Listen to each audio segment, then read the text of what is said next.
Classification के लिए आप एक चीज़ करिए, जैसे मैं आपको दिखा सकता हूँ कि क्लासिफिकेशन किस तरह से हो रहा है। क्लासिफिकेशन ऑफ डीपीएसपी एक सोशलिस्ट प्रिंसिपल है, उसके अंदर आर्टिकल आते हैं 47 तक, 38 से 47 तक, और कुछ आर्टिकल्स बीच में छूट जाते हैं जैसे 40, 43, 43B, 46, 47, 48, अलग अलग क्लोजेस। कुछ गांधीयन प्रिंसिपल्स पे बेस्ड है, कुछ सोशलिस्ट प्रिंसिपल पे बेस्ड है। सोशलिस्ट का मतलब होता है कि to promote welfare of society. Liberal the one who advocate freedom in terms of any sense. Liberal principles इसके ऊपर बेस्ड है।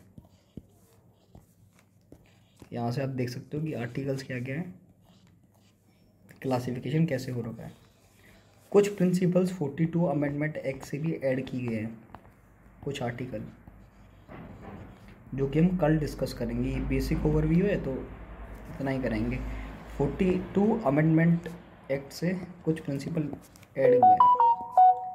सम ऑफ द प्रिंसिपल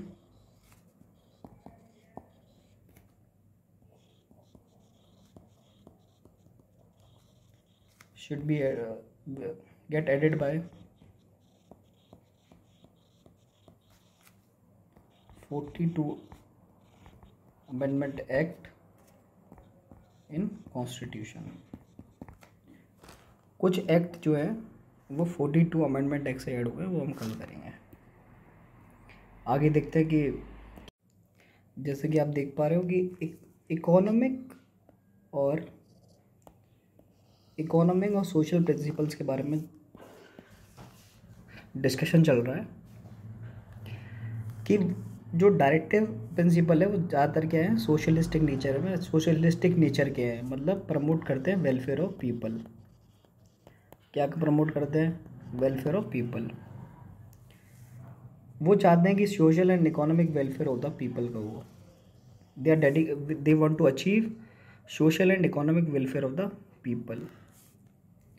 और उनका ऑब्जेक्टिव क्या है कि इंडिया को एक वेलफेयर स्टेट बनाना। तो उनके हिसाब से कुछ प्रोविजन कुछ आर्टिकल्स में दिए गए हैं, वो धीरे धीरे अपन समझते हैं। आर्टिकल 38 क्या कहता है कि स्टेट को क्या करना चाहिए? वेलफेयर करना चाहिए पीपल का। कैसे वेलफेयर होगा? कि आप सोशल ऑर्डर को मेंटेन करके चलो, प्रोटेक्ट सोशल ऑर्डर, जस्टिस को सबको मिलना चाहिए, सोशल इकोनॉमिक और पॉलिटिकल जस्टिस भी सबको मिलना चाहिए, है ना। तो आर्टिकल 30 क्या जो होता है वो बता रहा है कि आपको सोशल ऑर्डर मेंटेन करना चाहिए। और आगे चलते हैं, 39 क्या कह रहा है? जब भी कोई गवर्नमेंट, कोई भी स्टेट जो है, गवर्नमेंट जो है वो कोई भी पॉलिसी बना रही है तो उसको सिक्योर करना चाहिए क्या क्या, कि उसको एडिक्वेट मीन्स ऑफ लिवलीहुड अपने सिटीजन्स को देना चाहिए, अच्छी तरह से वो रह सकें, उनको राइट देना चाहिए। जो ओनरशिप और कंट्रोल है मटेरियल रिसोर्सेज का, वो इस तरह से ऑर्गेनाइज होना चाहिए कि वो कॉमन गुड के लिए यूज़ हो। ऐसा नहीं हो कि झारखंड माइंस हैं, कोल माइंस हैं, वो सब कैपिटलिस्ट लोग लेके बैठे हैं और हमको सब कुछ महंगा मिल रहा है। एग्रीकल्चर लैंड्स हैं, वो सब कैपिटलिस्ट लोग लेके बैठे हैं, हमको महंगा मिल रहा है। ये गलत है। कॉमन गुड्स के लिए यूज होना चाहिए रिसोर्सेज।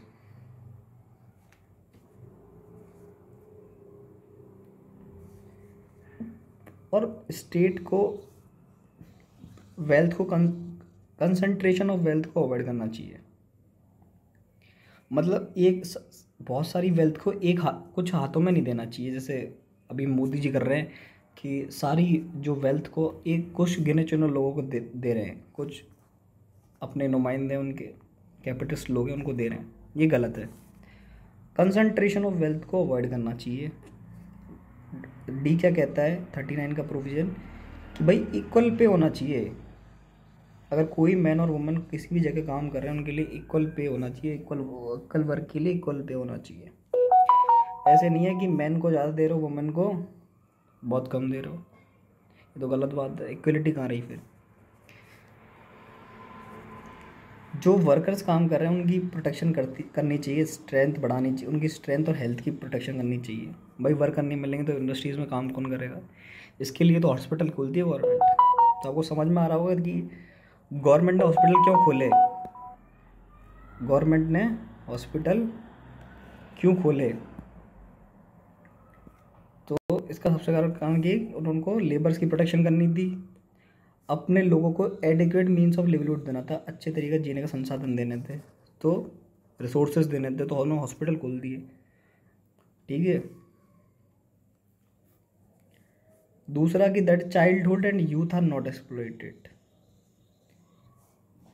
कि जो यूथ है उसको एक्सप्लॉइट नहीं करना चाहिए गवर्नमेंट को, कि पकड़ के मार रही है, उनमें उनको उनको कम्युनलिज्म के नाम पे बांट रही है, रिलीजन के बेसिस पे डिवाइड कर रही है। ये सब चीज़ें गलत है। आर्टिकल 42 क्या डिक्लेयर करता है कि स्टेट को ना एक अच्छी कंडीशन बनाना चाहिए जहाँ लोग काम करें उसके लिए, जैसे गवर्नमेंट ऑफिसर्स को उनको अच्छा रखना चाहिए।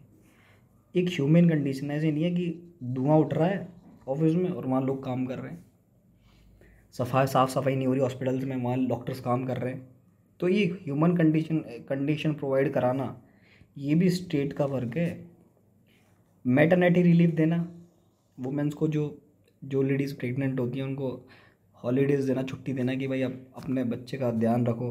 तो ये मैटरनिटी रिलीफ का प्रोविज़न भी मेन इंपॉर्टेंट प्रोविज़न यही है।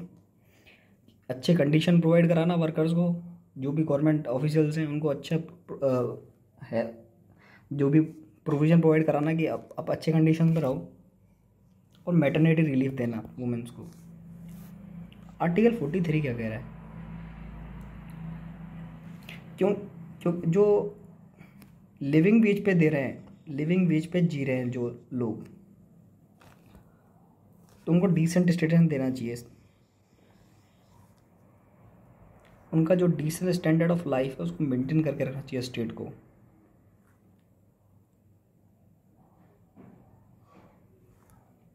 और आर्टिकल 43 क्या कह रहा है कि स्टेट को भी स्टेप लेने चाहिए participation of worker in the management of industries, कि अगर जो पार्टिसिपेशन कर रहे हैं वर्कर, जो लोग काम कर रहे हैं इंडस्ट्रीज़ में, तो स्टेट्स को उनका ध्यान रखना चाहिए, उनके पार्टिसिपेशन को सिक्योर करना चाहिए कि उनको कोई एक्सप्लॉइट नहीं करते, उनको टाइम से वेजेस मिल रही हैं कि नहीं मिल रही हैं, ये सब स्टेट को ध्यान में रखना चाहिए।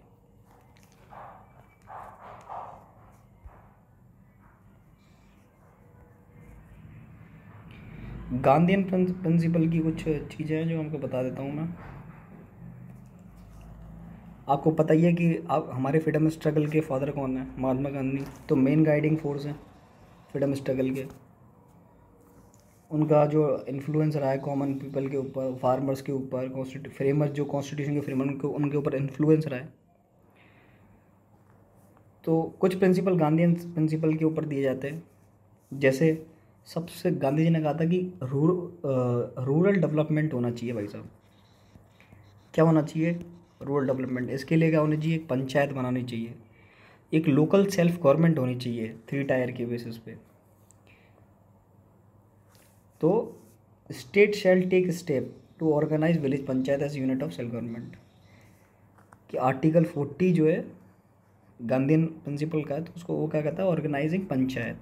पंचायत ऑर्गेनाइज करो आप रूरल डेवलपमेंट के लिए। पर ऐसा होता नहीं है कि पंचायत में तो सब आपको पता ही है पैसे खा जाते हैं लोग, काम कुछ कराते नहीं हैं, बस चल रही है पंचायत। पंचायत को भी एक आर्टिकल में मैंने पढ़ा था कि पंचायत अब एक ऐसी मशीनरी है जो सिर्फ they are not participating in the development process of the country.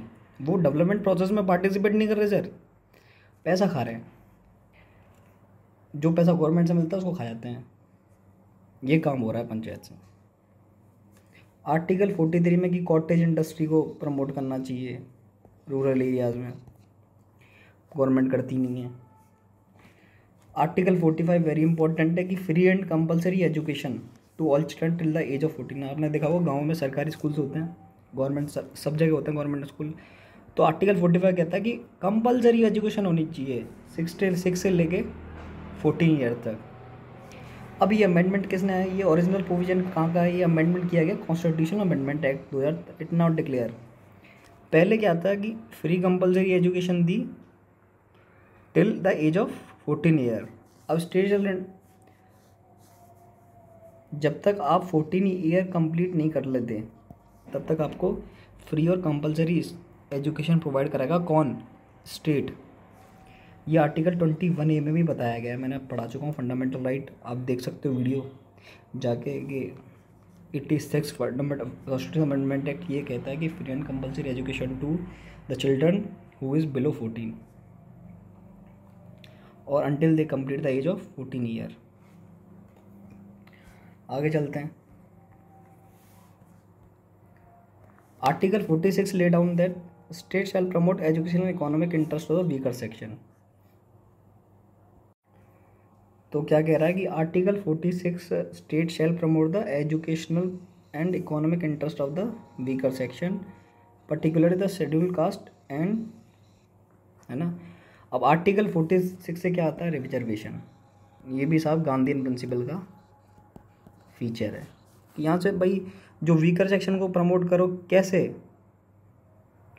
उनके एजुकेशनल इंटरेस्ट और इकोनॉमिक इंटरेस्ट को प्रमोट करो वीकर सेक्शंस के, कैसे करो कि शेड्यूल कास्ट और शेड्यूल ट्राइब है जो वीकर सेक्शन से, कैसे करो रिजर्वेशन से। ये प्रोविजन स्टेट ने बना दिया। आर्टिकल 47 जिसका तो गवर्नमेंट बिल्कुल भूल जाती है, state shall take step to improve public health के इम्प्रूव करने के लिए स्टेट को स्टेप्स लेनी चाहिए। ये तो बिल्कुल नहीं करेगी। Prohibit consumption of intoxicating drink, जो अल्कोहल है उनके कंजप्शन पे प्रोहिबिट कर दिया चाहिए। इतनी लिमिट कर दी जाए कि इतने में पिए लोग, ज़्यादा नहीं। कुछ ड्रग्स हैं वो प्रोहिबिट कर दिए जाएँ जो हेल्थ के लिए इंजीरियस हैं, जो मार्केट में सोल्ड हो रहे हैं। ये आर्टिकल 47 ध्यान ही नहीं है गवर्नमेंट का आर्टिकल 47 के ऊपर।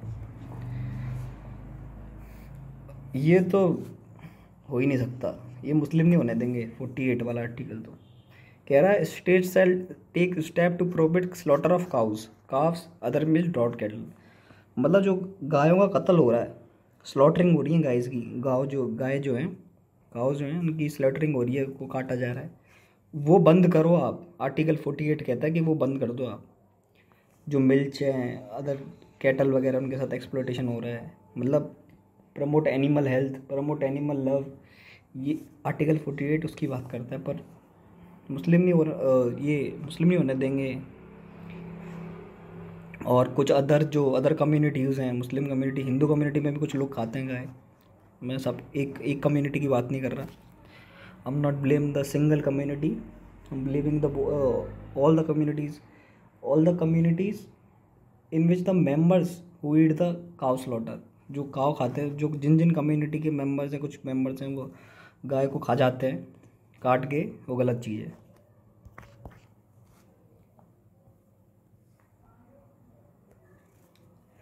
अब कुछ प्रिंसिपल इंटरनेशनल पीस के लिए और सिक्योरिटी के लिए बनाए गए, जैसे कि आपको पता ही है कि जैसे ही सेकेंड वर्ल्ड वॉर ख़त्म हुआ,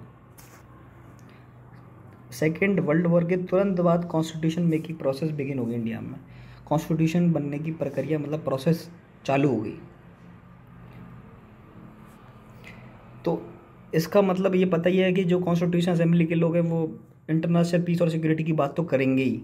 वो कहेंगे कि अभी सेकेंड वर्ल्ड वॉर हुआ है, हमें बड़ा ध्यान देना चाहिए इंटरनेशनल पीस सिक्योरिटी पे। तो यही कह रहे हैं, it was obvious that the member of constitution assembly were deeply concern about international piece.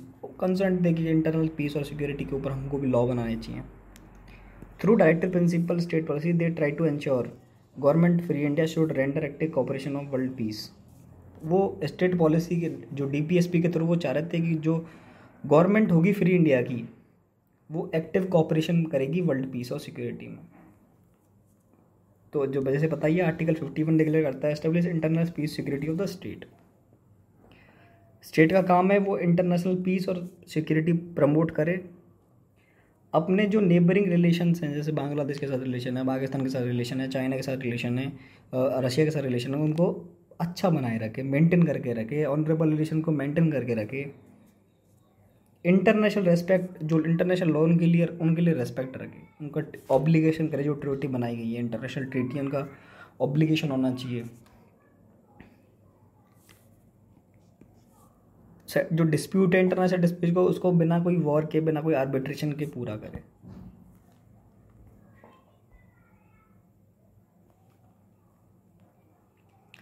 जैसे कुछ आर्टिकल्स मैं बता दूं आपके, जो आर्टिकल 44 है वो यूनिफॉर्म सिविल कोड की बात करता है कि एक ही कोड होगा पूरी टेरिटरी ऑफ इंडिया में।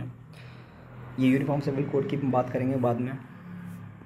आर्टिकल 48 कहता है कि स्टेट को प्रोटेक्ट करना चाहिए, इम्प्रूव एनवायरनमेंट को प्रोटेक्ट करना चाहिए, फॉरेस्ट को प्रोटेक्ट करना चाहिए, वाइल्ड लाइफ जो कंट्री है उसको प्रोटेक्ट करना चाहिए। आर्टिकल 49 कहती है कि स्टेट को मॉन्यूमेंट जो है, हमारे देश के जो मॉन्यूमेंट्स हैं, ताजमहल है, ताजमहल में जो मॉन्यूमेंट्स हैं और जो इम्पोर्टेंट मॉन्यूमेंट्स हैं उनको सिक्योर करके रखना चाहिए। आर्टिकल 15 में आप देखोगे कि the state shall take step to separate judiciary from the executive, कि स्टेट को ये करना चाहिए कि वो जुडिशरी को अलग रखे एग्जीक्यूटिव से। कुछ मैं बता रहा था जो आपको, कुछ लॉ, कुछ आर्टिकल्स जो 42 कॉन्स्टिट्यूशन अमेंडमेंट जो था उससे जुड़े डीपीएसपी में, जैसे 39A।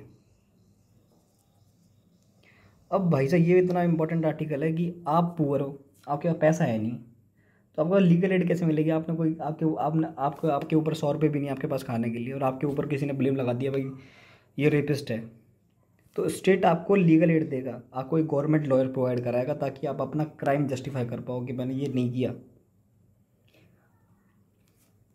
आर्टिकल 43A, ये क्वेश्चन यूपी पीसीएस में आ चुका है, आपको बता दूं मैं, 2 बार 17, 15 और 19, 3 बार लगातार पूछ रहे हैं। मल्टीपल, कभी बीपीएससी में पूछ लेते हैं, बीपीएससी के प्रीलिम्स में पूछ लेते हैं, एमपीएससी के प्रीलिम्स में पूछ लेते हैं, बहुत बार पूछा है कि वर्कर का मैनेजमेंट इंडस्ट्री में पार्टिसिपेशन रहना चाहिए। 48A भी बहुत बार पूछा गया है कि स्टेट को एनवायरनमेंट प्रोटेक्ट करना चाहिए, इम्प्रूवमेंट करना चाहिए एनवायरनमेंट का। 44 अमेंडमेंट कॉन्स्टिट्यूशन में आप जानते हो कि इकोनॉमिक इनइक्वलिटी के लिए, इकोनॉमिक इनइक्वलिटी उनको मिनिमाइज करने के लिए लाया गया।